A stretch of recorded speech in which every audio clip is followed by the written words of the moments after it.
Hello everyone, I'm Xiao Gang.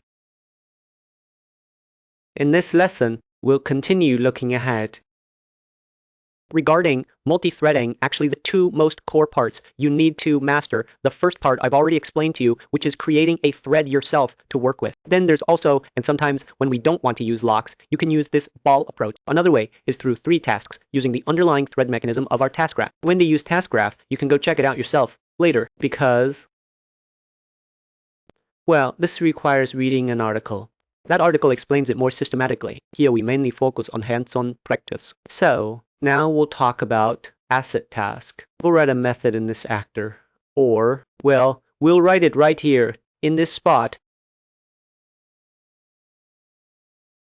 We'll still use U function here. And then, for example, we have an asset task here. Let's call it init. Init asset task. This is very useful. I often use this. You will find, because when we printed logs before, we demonstrated it to you.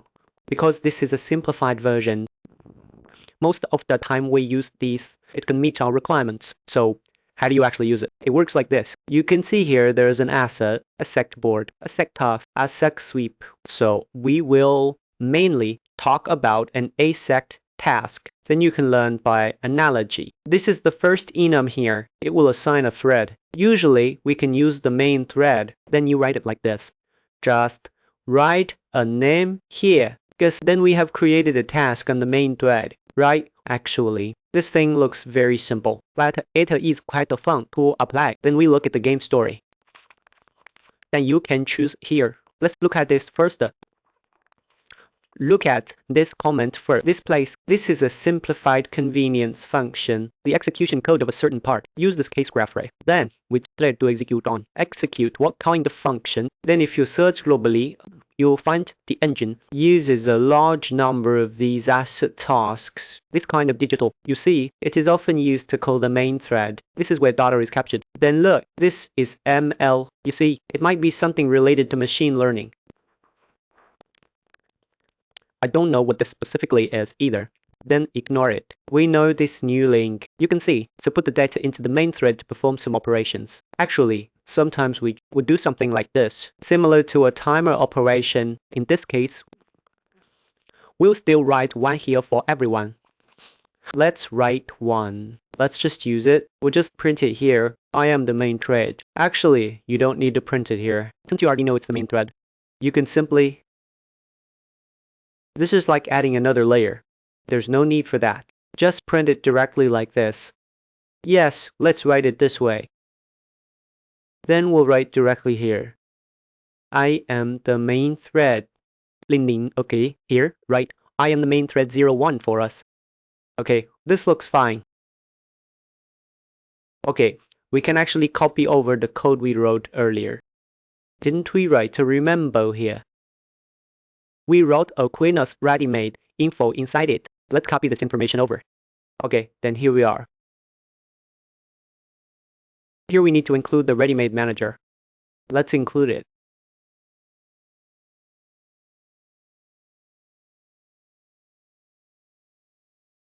Okay, after we include it like this, after including it, it will be completely fine.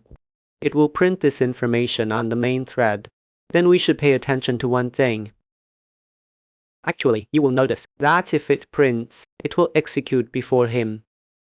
This is a very interesting point. Yes. Then its execution happens after this. That is to say, well, this part is fine. I'll just have you print a date. I am the main thread. 02, that is, following the order in which we write the code. But the actual printed result is I am the main thread 01. Then I am the main thread 00. Then I am the main thread 02. And here I need to demonstrate to everyone because this is the two core parts of our multi-threading. The first part is our runnable, and the second part is our async task. As for the rest, just absorb as much as you can. Okay, let's start it. Let's go back to the level blueprint. Okay, let's not bother using this test. Let's paste this over. And then this. I don't need to worry about this part. I'll delete it. Here it is, init my state task. Pay attention. I really want to press the button. Sorry, this part seems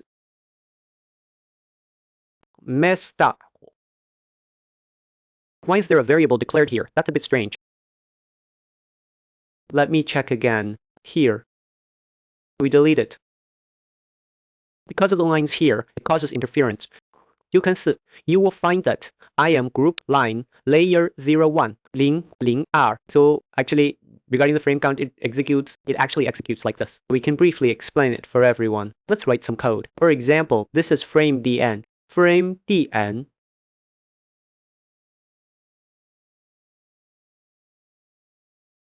And then actually here it is, frame n+1. I'll put it this way. Here it is, frame n+1. Frame n 加1. Then here, this is app frame n+2. This part is at frame n+2. This part is also at frame n+2. In the case of n+2, this task we call it a comparate, that is task A. This is B task. This part is actually still at frame n+1. This part, it is still at this point. So you need to understand this relationship. Don't worry too much about the order. Because this order, if you forcibly emphasize this order, sometimes it may not achieve the result you want. Okay, then there is one thing we need to note. If you ever use TaskGraph, you must never do any highly resource-intensive work. We will talk about this later. When discussing per file, we can explain it in more detail. So in this case, actually FAsyncTask is generally used like this. Then for example, let me continue to add more for you. Hopefully we can turn it off for now. Then later we actually have a lot of hands-on practice. But here, I still need to explain it. Let's write the second method. This is called init task. Let's give it a longer suffix. Lot of work. Just do a lot of work. For example, so how do we do this large amount of work? Actually, we can make it sleep. At this point, you definitely can't let it run on the main thread. We usually do it this way. Here we might need to write it down. We can use this. Ending street. Let's use this ending street.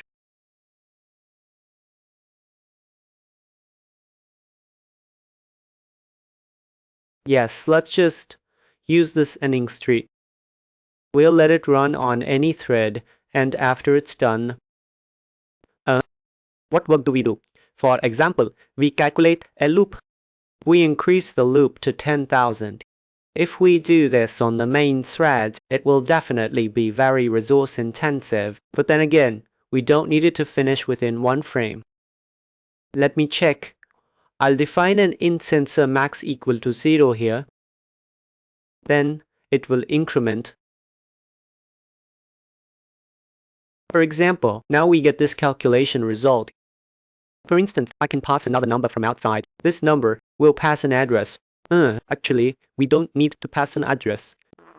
But it's a bit risky if no address is passed.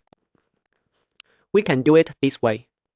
Here we prove instance all calls my number. Right, we set it to 0. Then every time we do it, we actually have several ways to learn. So when we do it like this, after finishing, this gives us a number. Then we call the mainline layer. Call the mainline layer. When calling the mainline layer, here I copy this number into it. This place definitely needs these quotation marks. Take a look. The one placed here. You see, this place seems to be filling in. Okay, like this. This one aligns with this side. Then we can write a method here.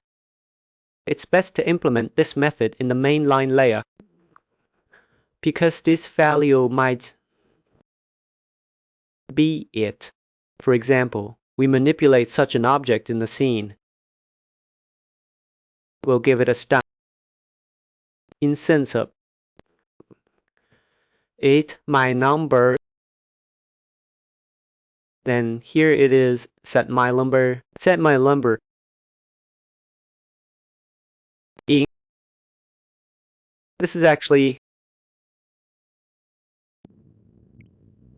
not simply just you can compare it to a long distance. You need to access some properties or variables of the actor. For example, let's assume it's the health value of this actor. It changes at any time. So obviously, we cannot pass this address here. Do we need to make a copy?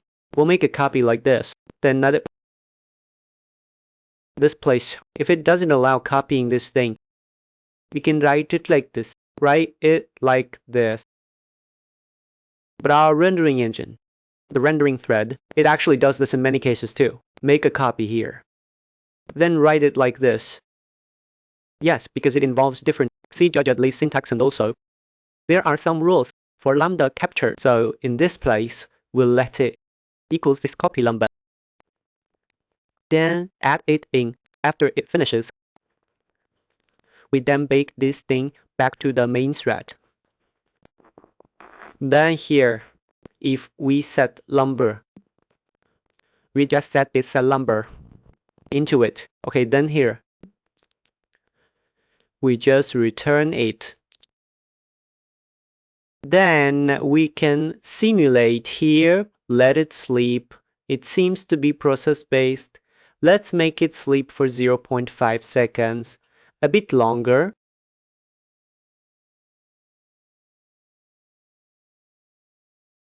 Okay, suppose after 1 seconds, after this async task finishes executing, we call the main thread again. Then let's look at this place. It probably won't be possible to use this method. Here, we need to set it to simply. Then you call the main thread. At this point, you might find it a bit troublesome. The troublesome part is that you may not be able to use this method directly. You can see, right? And then you will find that using it this way won't work. Actually, you can do it like this. You can do it this way. You can capture this raw pointer differently. That should do it. But doing this will also bring some potential issues. It's fine if it's an object. But what if this object doesn't exist? You go ahead and call it. Then congratulations, you're quested. I have encountered this issue before, so I know this is the case. Now, we introduced some methods in subsystem. You can use a method similar to getHere and see if it can get this pointer or something to make some judgments. These are also perfectly fine. Writing it this way here is fine. Because it's a subsystem, we will only call it within the game. When we are in the game, this subsystem exists globally. So this is a common, very interesting way of writing. It can also execute some other tasks. For example, we can read and write some files, or perform some I/O operations, or some HTTP operations. But HTTP operations are more mature. Okay, let me demonstrate it to you. I have written quite a lot for you. You might feel a bit confused regarding this part.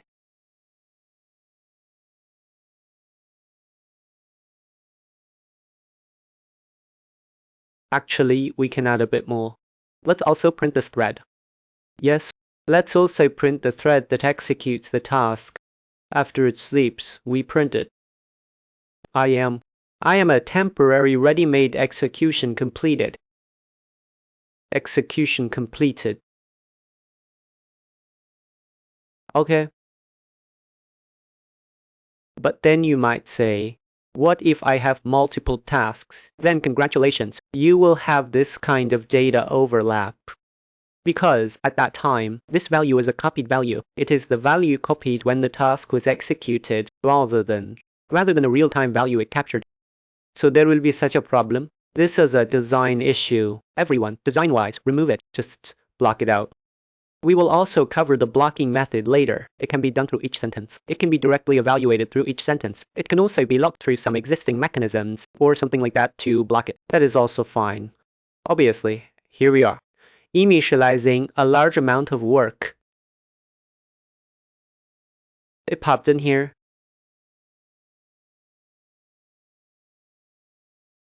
Such a large amount of work. Then we note that here, then we may need to access this value. We use the second key.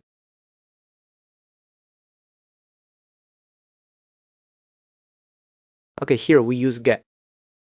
This method does not seem to be exposed to Blueprint. Let's expose it. Pause here. Let's directly expose this. Both of these methods can be exposed. Okay, let's start it now. Okay, it's started now. Let's look at this place again. Here we have a get for number. Let's just print it out.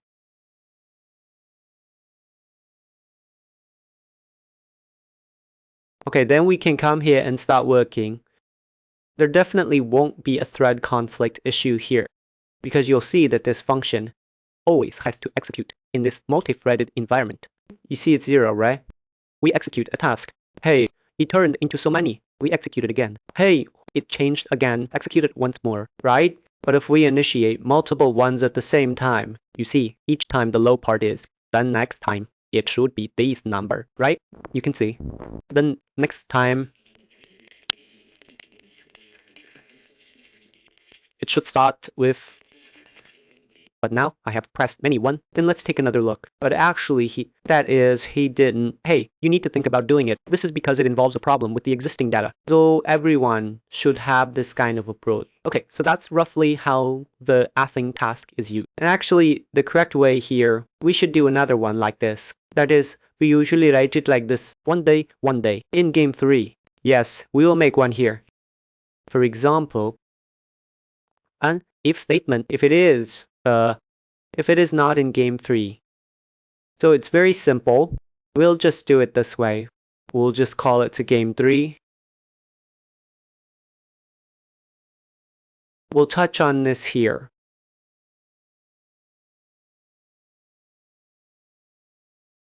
Then here we'll fix this character. Then we'll just set it here.